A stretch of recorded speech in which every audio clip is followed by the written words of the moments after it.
हर देश में बहुत से उद्योगपति होते हैं। उद्योग करके धनवान बन जाना कोई बड़ी बात नहीं है, लेकिन भारत में एक ऐसे उद्योगपति हुए जो धन के धनवान तो थे, उसी के साथ वह भक्ति धन के भी मूर्धन्य महापुरुष थे। हम बात करने जा रहे हैं भारत की एक विशाल कंपनी जिसका भारतीय उद्योग में अभी तक आधिपत्य स्थापित है। भारत में मुख्यतः कई वर्षों से दो कंपनियों के नाम सदा गर्व के साथ लिए जाते हैं, टाटा और बिरला। टाटा कंपनी का नाम तो इसलिए विश्वविख्यात है क्योंकि वह देशभक्ति के प्रति हरदम कर्तव्यवान रहती है, लेकिन दूसरी कंपनी जिसे बिरला के नाम से जाना जाता है वह भारतीय लोगों के मध्य इसलिए सम्माननीय है क्योंकि उसके द्वारा प्रत्येक स्थान पर एक बड़ा ही सुंदर भगवान का मंदिर बनवाया जाता है। उस बिरला कंपनी के मुख्य रचनाकार श्री जुगल किशोर जी के बारे में आज हम आपको बताने जा रहे हैं। उनका भगवान के प्रति इतना विश्वास था कि स्वयं परमात्मा को उनके पास आना पड़ा। मृत्यु से कुछ वर्ष पूर्व श्री जुगल किशोर जी बिरला एक बार स्नान कर रहे थे। स्नान करते करते बाथरूम में उनका पैर फिसल गया। पैर फिसलने के कारण उनके कूल्हे की हड्डी पर कुछ क्रैक आ गया, इसलिए उन्हें बड़ी तकलीफ होने लगी। डॉक्टर घर पर पहुंचे और घर आने के पश्चात डॉक्टरों ने आदेश दिया, यह जो पैर है तुम्हें ऊपर बांध के रखना पड़ेगा। एक बड़ा सा भार तुम्हारे पैर पे बांध दिया जाएगा, जैसे कि इस हड्डी को जुड़ने में सहायता प्राप्त हो सके। उस समय इतने अत्यधिक साधन तो थे नहीं, लेकिन धनवान होने के कारण डॉक्टर घर पर आए, इलाज प्रारंभ हो गया। पर जुगल किशोर जी को तो पता था मेरा जो वैद्य है वह तो श्याम सुंदर श्री कृष्ण है, उसके अलावा मुझे कौन ठीक कर सकता है। अब डॉक्टर लोग तो अपना इलाज कर अपने घर के लिए रवाना हो गए। रात्रि का समय हुआ। भक्त जुगल किशोर जी रोते रोते परमात्मा को प्रार्थना कर कहने लगे, या तो यह दर्द समाप्त कर दो, या जिस शरीर में यह दर्द हो रहा है उसे समाप्त कर दो। अब यह पीड़ा सही नहीं जाती है। इस प्रकार जब भक्त राज रोते हुए परमात्मा को प्रार्थना करने लगे, प्रार्थना करते करते उन्हें नींद आ गई। रात्रि के 3 बजे अचानक से एक चमत्कार हुआ। एक छोटा सा बालक जिसकी अवस्था 7-8 वर्ष रही हो, वह भक्त जुगल किशोर जी बिरला के समीप आया और जिस स्थान पर तकलीफ थी उस स्थान पर अपनी बंसरी घुमाते हुए कहने लगा, कैसा महसूस हो रहा है। श्री जुगल किशोर जी कहने लगे, बड़ी राहत मिल रही है, आराम प्राप्त हो रहा है। इस प्रकार उस बच्चे ने 3-4 स्थानों पर उस मुरली को घुमाया, वह घुमाकर अदृश्य हो गया। श्री जुगल किशोर जी को लगा परिवार का ही कोई बालक मेरे पास आया होगा। प्रातःकाल जैसे ही उनकी नींद खुली वह हैरान हो गए। जिस स्थान पर दर्द था वह दर्द संपूर्ण रूप से समाप्त हो चुका था। वह मन ही मन सोचने लगे, यह चमत्कार किस प्रकार हुआ।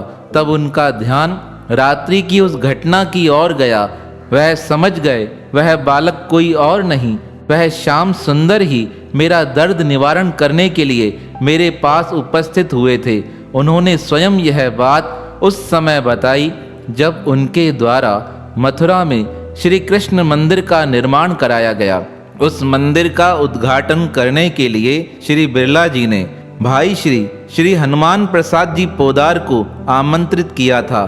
तब उन्होंने मंच पर इस बात का उद्बोधन करते हुए कहा कि श्री कृष्ण ने स्वयं प्रकट होकर किस प्रकार मेरे दर्द को दूर किया था।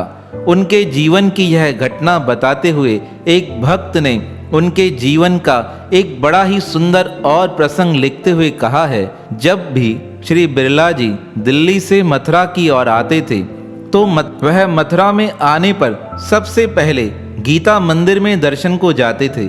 इस गीता मंदिर का निर्माण भी श्री जुगल किशोर बिरला जी द्वारा ही कराया गया था और गीता मंदिर का नियम था वह दिन के समय 12 बजे से 2 बजे के मध्य बंद रहता था। एक बार श्री बिरला जी किसी व्यक्ति के साथ दिल्ली से निकले। दिल्ली से मथुरा तक आने में उनको दिन का 1 बज गया। अब जैसे ही वह गाड़ी से उतरे, उन्होंने देखा मंदिर का पट खुला हुआ है। उन्होंने दूर से ही प्रणाम किया। उनके मन में विचार चलने लगा, हो सकता है पुजारी से भूल हो गई हो।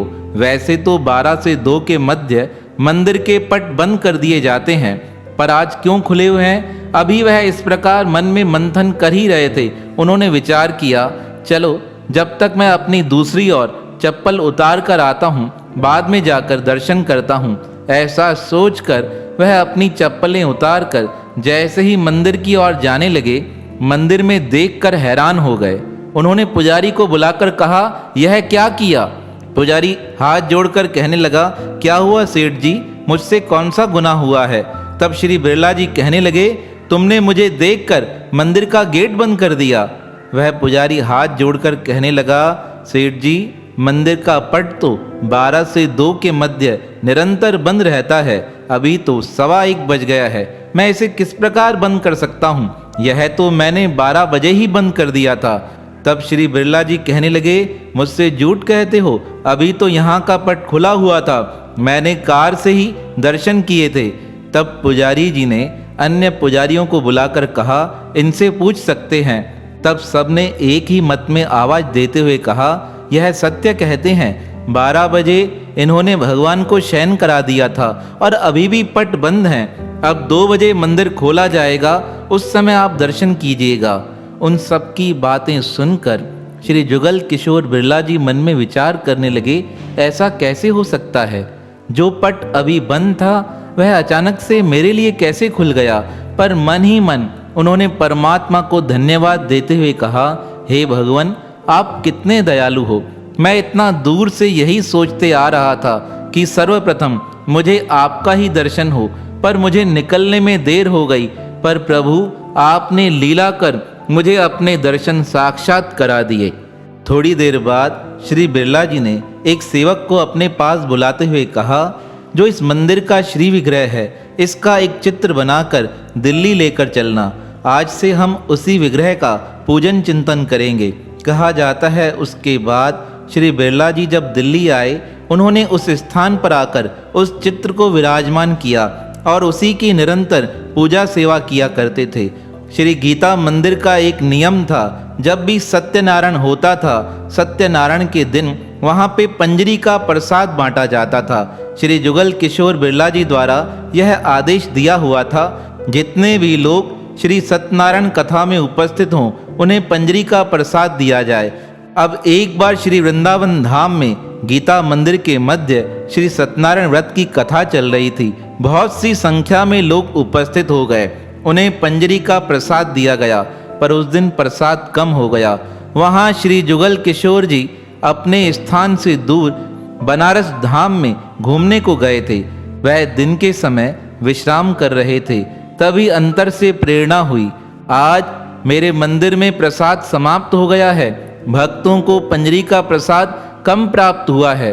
पहले श्री जुगल किशोर बिरला जी विचार करने लगे, यह आवाज कौन दे रहा है? तभी पुनः आवाज हुई, आज मंदिर में प्रसाद की कमी हो गई थी, आप पुजारियों से कह दीजिएगा अगले सत्यनारायण को प्रसाद ज्यादा बनवाए। अब जैसे ही दिन के समय श्री जुगल किशोर जी उठकर बैठे, उन्होंने एक सेवक को बुलाकर एक खत लिखाया। उस खत को उन्होंने वृंदावन में एक पुजारी के नाम से लिखते हुए भेजा कि आज सत्यनारायण की कथा में लोगों के मध्य प्रसाद कम बांटा गया है, अगले बार से प्रसाद उतनी मात्रा में बनाया जाए जिससे कि प्रसाद में कोई कमी ना आए। जब यह बात गीता मंदिर के पुजारी को पता चली, वह हैरान हो गया, प्रसाद की कमी तो यहाँ हुई थी। उसी दिन यह बात श्री जुगल किशोर बिरला जी को कैसे पता चल गई? जब वह उनसे मिलने दिल्ली गया, वह सुनकर हैरान हो गया। श्री बिरला जी कहने लगे, गीता मंदिर में सत्यनारायण के दिन प्रसाद की कमी हुई थी, यह बात मुझे स्वतः ही पता चल गई। तब वह पुजारी हाथ जोड़कर कहने लगा, क्या आप इस रहस्य को बता सकते हैं? तब श्री जुगल किशोर बिरला जी ने कहा, यह रहस्य तो ऐसा है, बता भी दूंगा तो आप यकीन नहीं करोगे, पर फिर भी आपकी उत्कंठा के कारण मैं आपको बता देता हूँ। जब आप यहाँ सत्यनारायण की कथा कर रहे थे, लोगों के मध्य प्रसाद बांटा जा रहा था। जैसे ही प्रसाद की कमी हुई, उसी समय एक आवाज मेरे कानों में गूंजने लगी, जो कह रही थी, आज बहुत सारे भक्त आए हैं, पर पंजरी प्रसाद की कमी हो गई है। अगली बार से आदेश दीजिएगा कि अधिक मात्रा में प्रसाद बनाया जाए। सेठ जी की यह बात सुनकर पंडित जी श्री जुगल किशोर बिरला जी के चरणों में प्रणाम कर कहने लगे, हे भक्तराज, आप धन्य हैं। जीवन की नैया को संसार में रखने के पश्चात भी आपका मन परमात्मा से इतना जुड़ा हुआ है। आप जैसे भक्त धन्य हैं। आप जैसे भक्तों के कारण ही समाज में भक्ति का विकास होता है। तब सेठ जी ने पंडित जी को हृदय से लगाते हुए कहा, यह बात किसे बताइएगा नहीं। सेठ जी की बात सुनकर वह पंडित जी कहने लगे, सेठ जी, अगर यह बात बताई जाएगी तो लोगों के मन में परमात्मा के प्रति विश्वास और अधिक बढ़ेगा। तब सेठ जी ने कहा, जब तक यह शरीर जीवित है, मैं तुमसे वचन चाहता हूँ, तब तक तुम यह बात किसी को नहीं बताओगे। तब पंडित जी ने वचन देते हुए कहा, जब तक आपका यह शरीर इस धराधाम पर विराजमान रहेगा, मेरे मुख से कभी यह बात नहीं निकलेगी। लेकिन उसके पश्चात मुझे आज्ञा दीजिए, जैसे कि मैं लोगों के मन में भक्ति भाव बढ़ाने वाले इस प्रसंग को सभी तक पहुंचा सकूं। तब सेठ जी ने इस बात की आज्ञा दी थी। श्री जुगल किशोर बिरला जी के बारे में कहा जाता है, उन्होंने जब शरीर का त्याग किया, उस समय उनके हाथ अचानक से परमात्मा की मूर्ति की ओर उठ गए। उनके नेत्र परमात्मा की ओर थे। वह इस प्रकार प्रतीत हो रहे थे जैसे वह अपने श्याम सुंदर को प्रार्थना कर कह रहे हों, हे श्याम सुंदर, इस नश्वर देह की यह यात्रा समाप्त होने वाली है। अब अपने श्री चरणों में मुझे निवास दे देना। अंतिम समय श्री जुगल किशोर बिरला जी के वह दोनों हाथ बंधे हुए थे और नेत्र भगवान की ओर ही अटक गए थे। ऐसा लगा भगवान को देखते देखते भक्त ने अपने शरीर का त्याग कर दिया है। भक्त जुगल किशोर बिरला द्वारा ही एक संस्था की स्थापना की गई, जो संस्था हर स्थान पर श्री बिरला मंदिर का निर्माण कराती है। श्री जुगल किशोर जी ने अपना सारा धन भक्ति मार्ग में ही लगा दिया। लोगों के उत्थान के लिए निरंतर वह पारमार्थिक कार्य करते रहते थे। उनकी कोई संतान नहीं थी, इसलिए संपूर्ण समाज को वह अपनी संतान मानकर उनकी सेवा को ही अपना कर्तव्य मानते थे। धन्य है ऐसे उद्योगपति जिनका जीवन परमात्मा के श्री चरणों में जुड़कर समाज की सेवा में ही रत रहा। तो ऐसे भक्त वसल भगवान और उनके परम वंदनीय श्री भक्त जो अपना संपूर्ण जीवन भगवान के चिंतन में ही लगा देते हैं, उनके पावन श्री चरणों में हमारा बारंबार प्रणाम है, प्रणाम है, प्रणाम है।